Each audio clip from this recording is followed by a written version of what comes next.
Everyone who moved here did so with the knowledge that it is a farming area and expect to have sheep, cattle and horses around them. We were all pretty shocked to learn of a development application for a 200,000 bird broiler chicken farm to be built barely 400 metres from our residential area.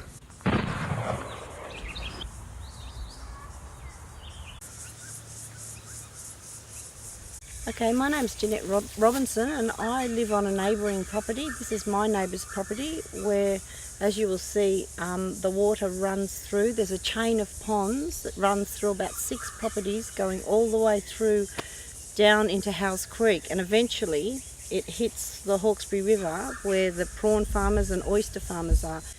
And this proposed poultry farm, broiler farm for meat birds, is going to be sitting right on top of this chain of ponds, and 200,000 birds, 4 huge sheds. We're really concerned about this waterway being hugely affected. The runoff itself will be chemicals, the cleaners that they use, certain formaldehydes, all running, and of course the waste as well, all will be running down into this chain of ponds, which is a disaster. We live in Glossodia. This is Boundary Road, Glossodia. We're actually on the rural side. Where these sheds will be situated is on a hill, and the exhaust fans will be emitting all of the dust and pollutants out towards a residential area. This is a huge horse area, and the horses live off these waters. You know, they drink these waters. We don't want the pollutants and the chemicals going through our animals. I'd like to quickly start myself. As you can see, this is where I live. I've got a lot of concerns about this development.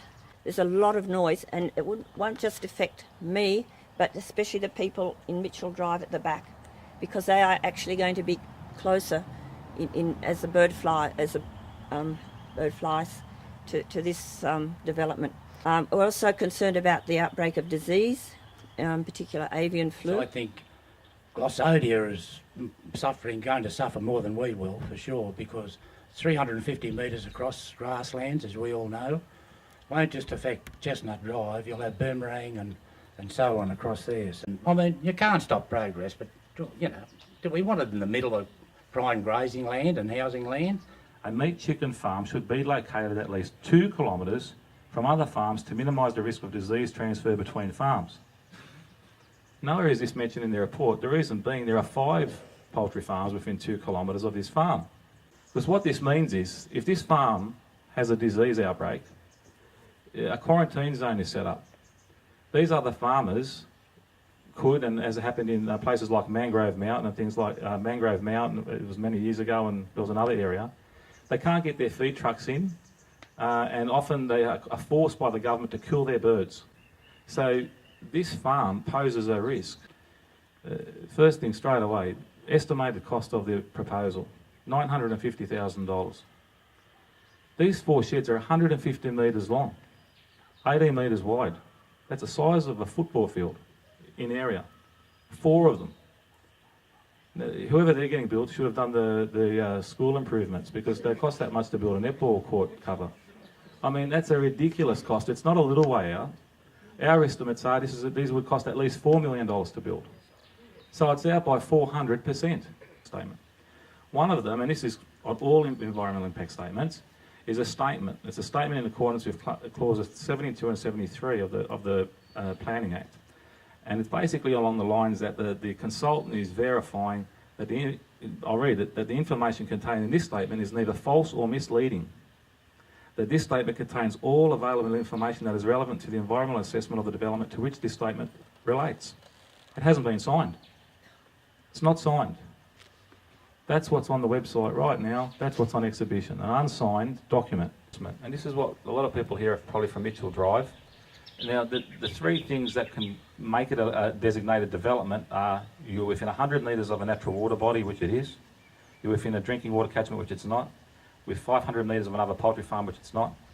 Within 500 metres of residential zone or 150 metres of a dwelling.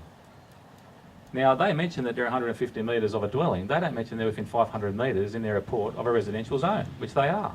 Again, get on Google, do a little measurement. It's about 380 metres. Okay?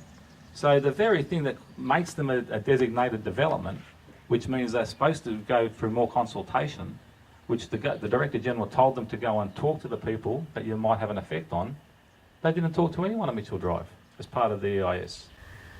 And realise at least twice a night they will turn the lights on and the chooks will feed again. And if you can imagine 200,000 screaming animals, that's what you will hear. When you go to bed at night, the machinery that's keeping these creatures alive sounds like it's actually in your pillow because it vibrates and you cannot escape from it. Good evening, everybody. Well, I'd like to point out just a couple of things to start with. Councillor Rasmussen's here as well, and Councillor Bill Whelan was here earlier, and he's had to go to an SES meeting. But we're a bit like all of you, because this sort of development now is done through the joint regional planning panels. So it's not actually council who's the consent authority. Now, what's been said tonight is very true about poultry farms, and I acknowledge that the family from Blythe Park and the poultry issues out there, they have been frustrated by issues out there, as have many residents out at Moralia. Your focus has to be now, and it really has to be about everybody getting their submissions in. But do your own letters. Don't do form letters. No. Okay? I can't emphasise that enough.